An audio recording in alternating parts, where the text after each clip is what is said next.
Boa noite, meus irmãos, minhas irmãs, a graça e a paz de Jesus. Hoje, 4 de setembro de 2020, sexta-feira, vamos dar prosseguimento ao que dissemos na reflexão de quarta-feira, que nesse mês, como é o mês do aniversário da igreja, nós vamos refletir sobre alguns aspectos da igreja de Cristo. Nós iniciamos na quarta-feira falando sobre que a igreja é o corpo de Cristo. E mostramos na sessão 1, do capítulo número 25 da nossa Confissão de Fé, a importância de pertencermos a este corpo e dissemos que na igreja está a ordem de, através dessa comunhão, a salvação ser apresentada aos que precisam dela, aos eleitos do Senhor. Hoje eu quero, dando prosseguimento, falar, já que dissemos que a igreja é o corpo de Cristo, colocar dentro do pensamento geral das Escrituras Sagradas como é viver no corpo de Cristo. É um texto bastante conhecido, dos quais sempre que se fala sobre o corpo de Cristo, a igreja de Cristo, sobre a comunhão, ele é citado. É o texto lá do início da história da igreja, em Atos capítulo 2, do verso 42 ao verso 47, mas eu vou ler apenas o verso número 42. O texto nos diz assim: e perseveravam na doutrina dos apóstolos e na comunhão, no partir do pão e nas orações. Percebam que Lucas aqui, narrando o início da história da igreja, depois do dia em que o Espírito Santo desceu sobre o povo de Deus naquela ocasião em que eles estavam reunidos, como já vimos também, estudamos sobre isso. Agora ele apresenta a maneira como os crentes que faziam parte daquela igreja, que foi instituída por Deus, como já dissemos, que tem origem divina, conforme a palavra de Jesus dada a Pedro por ocasião da sua declaração de que Cristo era o Filho do Deus vivo. E então Jesus diz a Pedro, está registrado em Mateus capítulo 16, que sobre aquela afirmação dele edificaria a sua igreja e as portas do inferno não prevaleceriam contra ela. A igreja tem esta origem divina, mas a sua atuação como igreja local, igreja comunitária, aconteceu depois do derramamento do Espírito Santo, lá no dia de Pentecostes, em Jerusalém, quando a igreja que estava reunida em oração, capítulo 1 de Atos, então no capítulo 2, naquele lugar, aqueles 120 receberam a visitação do Espírito Santo de Deus, e a partir dali a igreja começou a agir, a trabalhar na comunidade em Jerusalém, como havia sido dito pelo Senhor Jesus, que aguardassem em Jerusalém até que fossem revestidos do alto de poder para serem testemunhas dele, tanto em Jerusalém, na Judéia, Samaria, até os confins da terra.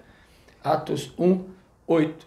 E aqui no capítulo 2 do livro de Atos, então, depois da capacitação da igreja com o derramamento do Espírito Santo, que aconteceu uma única vez e para sempre, e ali a igreja deu início ao seu ministério.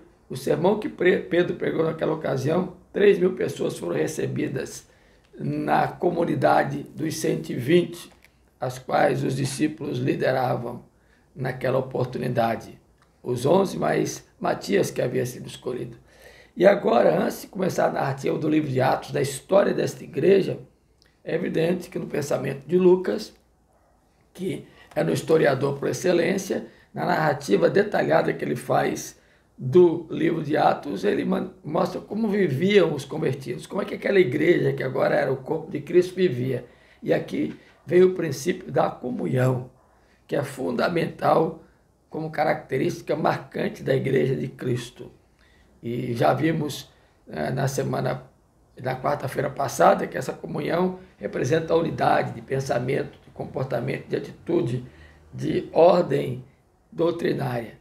E aqui o versículo 42 que lemos nessa noite começa justamente dizendo como é que viviam esses convertidos, esses 3.000 batizados, mais os 120 que eram liderados pelos 12 discípulos, que agora apóstolos enviados por Cristo estavam conduzindo a igreja do Senhor.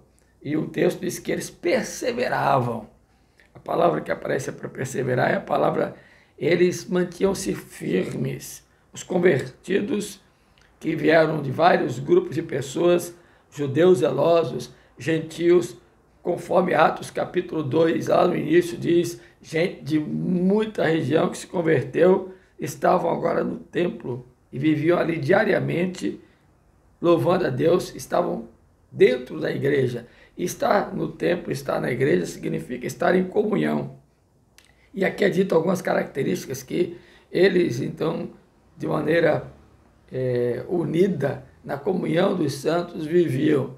Eles perseveravam firmemente na doutrina dos apóstolos, ou seja, no ensino, na pregação, em tudo aquilo que Pedro disse no capítulo 2 sobre a pessoa bendita de Jesus Cristo, que foi desde sua encarnação, passando por sua morte, sepultamento, ressurreição, ascensão e a certeza da sua volta. Essa era a doutrina que os crentes da igreja primitiva viviam e perseveravam nesse ensino dos apóstolos, ou seja, eles consideravam que agora todo o ensino dos discípulos de Jesus, os apóstolos, era um ensino muito superior ao ensino dos sacerdotes, meramente judeus, dos escribas e fariseus, que eram apenas mestres religiosos, mas os apóstolos apresentavam a pessoa de Jesus, que é a pedra angular da igreja, a pedra fundamental, o arrimo da igreja, aquele em quem no seu nome a igreja foi edificada. Eles também mantinham-se firmemente na comunhão, diz o versículo número 42, aí, ou seja, esta comunhão, essa unidade, ela era vivenciada de maneira plena. Tanto é verdade que diz aí que eles estavam juntos, tinham tudo em comum, versículo número 43, em cada alma, embora fosse uma comunhão do corpo, individualmente cada um tinha temor, reverenciavam, respeitavam as coisas de Deus. E por causa disso, muitos prodígios e sinais eram feitos por intermédio deles. Então a comunhão representa para nós, o entendimento aqui é de quem teme a Deus. E quem teme a Deus e comunga está junto com os mesmos pensamentos, com os mesmos ideais, com os mesmos projetos, com a mesma unidade mental e espiritual. E aí os resultados advêm. Porque Deus abençoa a igreja por causa da sua unidade, por causa da sua comunhão. Como dissemos quarta-feira passada, inclusive foi o pedido de Jesus em sua oração sacerdotal lá em João capítulo número 17. Diz o texto aí também que eles mantinham-se firmemente, perseveravam no partir do pão. Esse partir do pão aqui já foi dito e nós queremos relembrar, representa tanto a partilha do alimento, ou seja, a solidariedade, repartiam o pão, estavam sempre juntos e ninguém passava necessidade.